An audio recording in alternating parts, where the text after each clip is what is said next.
I am incensed over the disparity that I see in the policing that occurs in white communities and the policing that occurs in black communities, where you have a young 18-year-old black child suspected of having a weapon is gunned down in his own bathroom,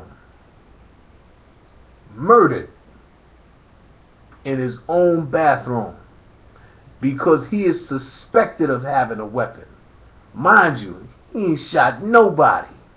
He ain't fired a shot. They haven't even seen a weapon. They just suspect that he might have a weapon. And he is shot down in his own bathroom. Here you have a young man out celebrating a transitional period in his life full of promise and looking toward the future. And he's shot 50 times. Sean Bell. Here you have a young man on his way home from work after an exhausting day, reaches for a wallet and is shot 43 times. Amadou Diallo.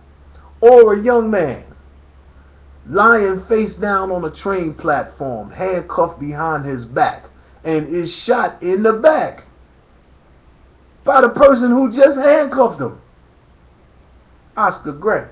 And at the same time, here you have a James Holmes, clearly armed and extremely dangerous mass murderer, and he's taken into custody without a scratch.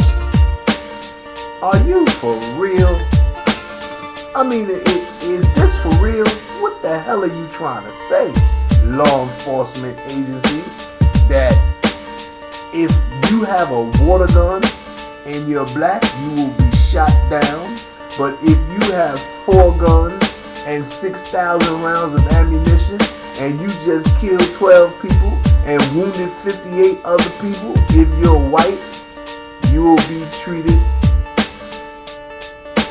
with respect and dignity and taken into custody without a scratch? How do you encourage this sort of behavior?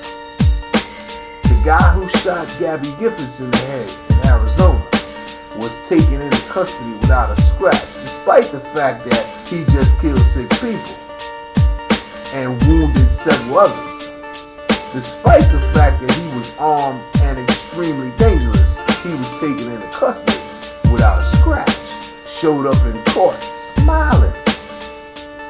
How do you account for the fact that law enforcement response time was said to be 90 seconds, 1.5 minutes to that movie theater massacre, and not one law enforcement official fired a shot?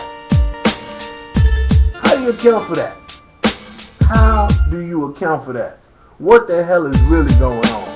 Is this some sort of sick psychodrama that we see playing out, that perhaps the NRA has its hands in order to discourage any discussion about gun control?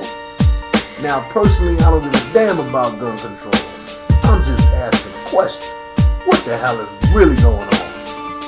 How is it that this guy's taken into custody without a scratch and he just shot 70 people? That's my question.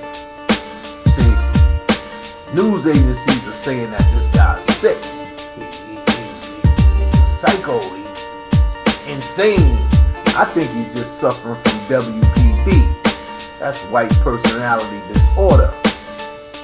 Now, I know white people don't want to admit that they have W.P.D. running rampant amongst them, but the evidence is clear.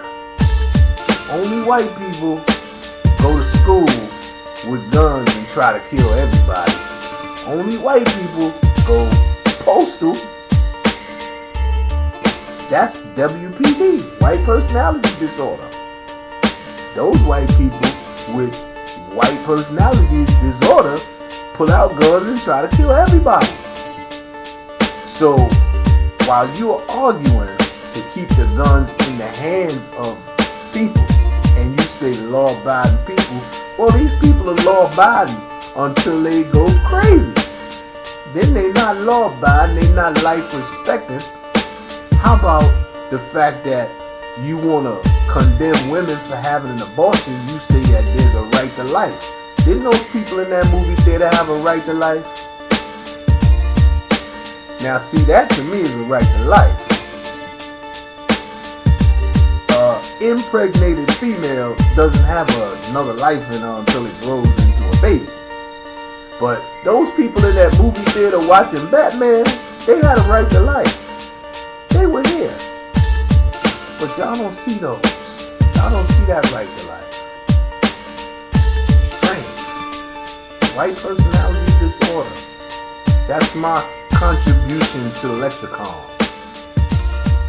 Brother Larry. I'm just asking a question.